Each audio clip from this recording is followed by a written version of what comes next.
Nocturnes and Requiems, and I'm like, oh my God, that's totally going to work. You know, as far as sounding like Warrel Dane, because when I heard that album for the first time, I thought, and it had a very Nevermore Warrel Dane vibe to me with you singing, and it totally fits and it totally works. But how did this come to be? How were you picked for this? I'm dying to know as how this all happened.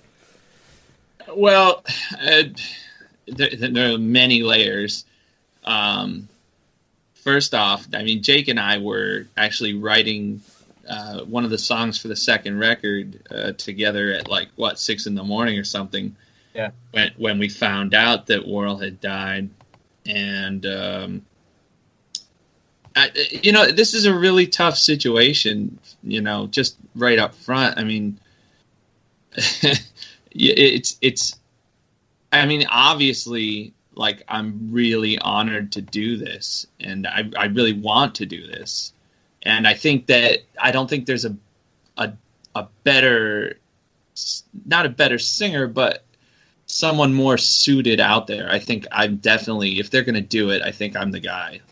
That's, I think that's what you were saying as well. No, absolutely. Because he just has such a unique, I mean, his vocals, to me, when I first heard Warrel Dane sing, it was a very acquired taste. At some point, some people are like, yeah, I don't dig the way he sings, but I always dug it. And when I heard you sing, I'm like, oh my gosh, this is as close as I've heard to him in a long time. And so I think it's a great fit.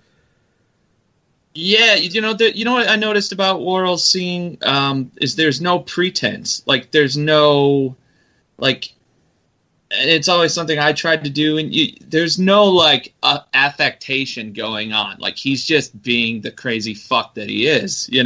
He's coming in and out of these different characters, and whatever the story is behind the lyrics, he's giving it to you. He doesn't care. He doesn't care that the people that bought the record because they heard him do some growling, they're not gonna like it. He doesn't give a shit, and right. That's the way it should be, and that's the way I approach writing. At least choosing vocal tones for whatever passage. This is a tough situation, man. Nobody, including me. I mean, I already had hotel rooms for San Diego to go and just watch the show. Right. I was gonna go hang out with Jake and fucking. I've met Warrel once before, and he's hilarious and. And I was like, okay, we'll go and make a day out of it. And then I guess Sanctuary just never dropped out. And, Jake's boss man over there, had called them and, told them that, maybe, you should talk to me. And Jake knows more about that than I do. Yeah, I mean, the way that it happened to me, it was, it was New Year's Eve, and I got a call from John Schaefer, and he was like, I just thought, because we were about to take off onto the last European tour we just did, and I didn't look at the message. I went to a liquor store, and I came back, and he was like, Sanctuary wants to continue on this, and I was thinking about your guy in Witherfall there. Would he be interested into it? And I was like, yeah, because Joseph and I talked before, and I know he'd be able to do it, and he loved Warrel. He appreciated Warrel too. That was the main thing, was that if you're going to do something like this, you got to know that Warrel is you have Dickinson, you have Dio, and to me, Warrel was up there with all those guys. Oh, yeah. And I mean, we're talking about his vocal technique, but also his, he was a brilliant lyricist too. Between songwriting and all that stuff, he was amazing. He was one of a kind. And it's about, going out there and showing respect too. And I knew that Joseph could do that. So I think I immediately put him in touch with John and then and Lenny, and here we are right now. So it's we're probably a week out from the tour, I believe.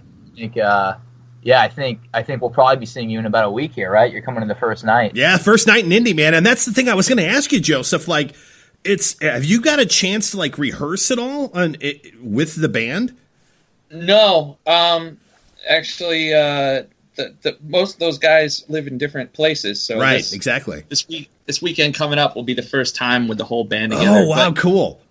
Yeah, because it's one, because I was thinking as we were preparing for the interview, I'm like, it's one thing to sing Arise and Purify, right? But it's another to sing like Into the Mirror Black or Future Tense. Those are. Yeah, I mean, I don't, not to sound arrogant, but I don't really have any problem singing any of that stuff. It's more, I've had only a few weeks really since it's been confirmed to memorize the stuff. Oh, that's true. That's been the trick, and I think I've got it. And I've actually gone up to Seattle and worked with Lenny. I mean, he was like the main co-writer with Warrel on all that stuff. So, right. He's obviously, concerned. He doesn't want to just say okay and then like it's up in the air until we show up like 2 days before the tour. So I've been working with him and just going through all the songs and making sure everyone is not just satisfied, but really excited that when we do go out and do this, that we're going to do it justice and everything's going to go off without a hitch. And I mean, honestly, like Jake said, like this is something going in, like I had a lot of respect for Warrel. So like, I wasn't just going to come in and half-ass it or just come in and shit all over the melodies. Like I'm really busting my ass, like learning and memorizing every little nuance. Yeah, well, I can't wait to see it for myself. And, of course, seeing Iced Earth. And, Jake, I had a question for you. I mean, you joined Iced Earth only just over a year ago, if I'm not mistaken. And, of course, Incorruptible's come out with some pretty high acclaim. Many people consider it one of the best albums they've done in quite some time. Now, were you and obviously you did a lot of the leads on the album, but were you involved in any of the writing or contributing to any of the structure of any of the songs? Or was the skeleton of Incorruptible kind of built when you kind of joined on? I was totally built when I joined on. I came in during I actually auditioned when Stu and John were doing pre-production for Incorruptible. Oh, okay. This was September, I want to say, of 2016 when I went up there to Indiana to John's studio for the first time to audition. And my audition process was pretty much like, with some videos I sent over of doing older tunes, and he just wanted to make sure I could play some of the songs. And then when I went out there, it was I was putting down some leads on just I think I did like 3 or 4 songs that were, I don't even think they had lyrics to them yet, man, but they were songs that all ended up on Incorruptible, and they were just pre-production leads, and a lot of the ideas kind of stayed the same on there. They were like, yeah, we like what you were doing there. So but yeah, I didn't do any writing process at all for Incorruptible. Everything was already written. I came in really at the last minute. Like they were already cutting all the demo tracks and everything like that when I joined the band. Gotcha. Now, as of course you've already had parts of playing the new album live in Europe and whatnot, but now here's the North American part of the tour. But you've got a chance to play some of these songs. So what's the one song off of Incorruptible that you like to play the most or looking forward to playing the most here in North America? And then conversely, what's like the classic Iced Earth song that you're like on stage going, dude, I'm playing this song? Oh, wow. I would say, I mean, selfishly, I really like Brothers because the lead on there, it's fun to play, and I get to go out in the middle of the stage and play it. Nice. I like that one. But it's also like any of the new songs, man, any of the stuff that I get to actually like, those were, it's different. I mean, I'm going to fly out and say it. Like, I prefer playing my own stuff. So it's like the songs that I were able to contribute to, I obviously have more of a bond to them, Sure. And so, yeah, so any of that, Black Flag, Brothers, Ravenwing, Great Heathen, those songs I really enjoy playing. As far as classic songs, I mean, I don't think there's any spoilers. Anyone can kind of go online and see, but I really love playing a lot of the stuff like Night of the Stormrider. Those ones are just really killer, especially Stormrider in particular. That's a powerhouse of a song, man, for the right hand. And then even like really simple songs, man. Like I love playing like I Died for You, just because it's, to me, that was one of my favorite Iced Earth records. And so really any songs off that record, just because I was such a fan of that record, it's really cool to kind of play live, and the audience really knows about it, and so it's a cool energy, you know, it's going back and forth. So yeah, I would say those. Yeah, my first intro to Iced Earth was Something Wicked This Way Comes, and then I went from there and went all the way back. So yeah, I feel you. Good time on this tour, man, because we're doing something special, I think, for the U.S. And we already did in Europe, but we're doing the trilogy. Oh, no way! Yeah. So that's going to be awesome. I'm looking forward to that. Fun one to play, man. One of the things that we do here on According to Metal, and one of the reasons why this show started in the first place, is, we love to talk the big bands and talk about the bands that everyone's heard of, whether you're a metalhead. Sometimes even if you're not a metalhead, we do reviews of big bands, little bands, what have you. But the premise of this show was to make sure that we talked about and highlighted bands that we feel are the best bands that no one's ever heard of before. You guys, of course, being in the industry, touring with a bunch of bands throughout your time as well. I'll ask you first, Jake, and then Joseph, I have it for you as well. What is the best band no one's ever heard of before but should? Oh, shit, man. I mean, when you asked me this question, a lot of bands kind of went through my head. I mean, I don't even think these bands are... Can I do a band that's not even around anymore, or does it have to be a band? No, dude, it could be a band that someone should still check out their stuff, whether they're active or not, sure.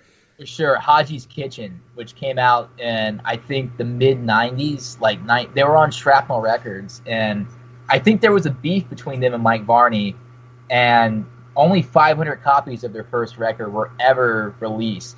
And I got one off eBay, and it's amazing, though. I believe it's self-titled. Don't quote me on that, though, but the first Haji's Kitchen record, and that's Hajis Kitchen, it's unbelievable, man. It almost sounds like it's a combination of Pantera, Alice in Chains, and Racer X. No way. Yeah, they were one of the first ones that kind of utilized 7 strings, like in 95. You know, Vi was kind of doing it. Sure. And then Petrucci came in, and these guys were all around that time. And it's if you've never checked them out before, man, it's killer. They're no longer a band. I have no idea what happened to the guitar players, but they were amazing. The entire band was full of monsters. So that's my pick is Haji's Kitchen, particularly the debut record they did.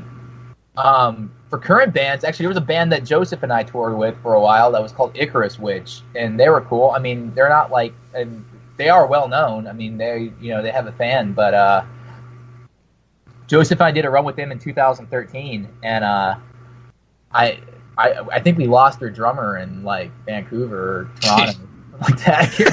Yeah. But they were a great band, man. I think they have a new singer coming too.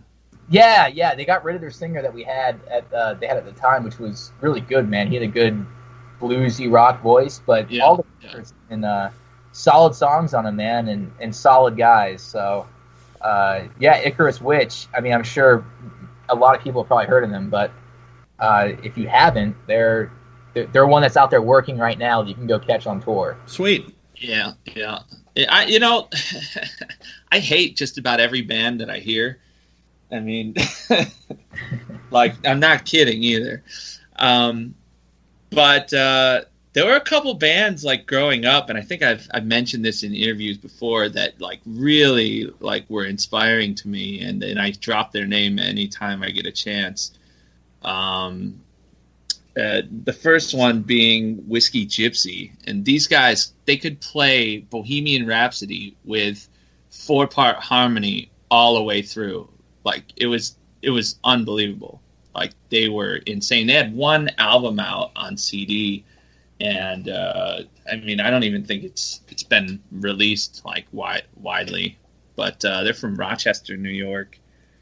And then there was it's a band called the Blob Mob, and they had this 400-pound singer that like dressed like Axl Rose. And he had like the police hat and everything like that. But he could sing like Dickinson, man. It was crazy. Really? Like, they were nuts. I once saw him get his head cracked open with a bottle, and like the entire crowd like beat the shit out of the guy that did it and dragged him out on the sidewalk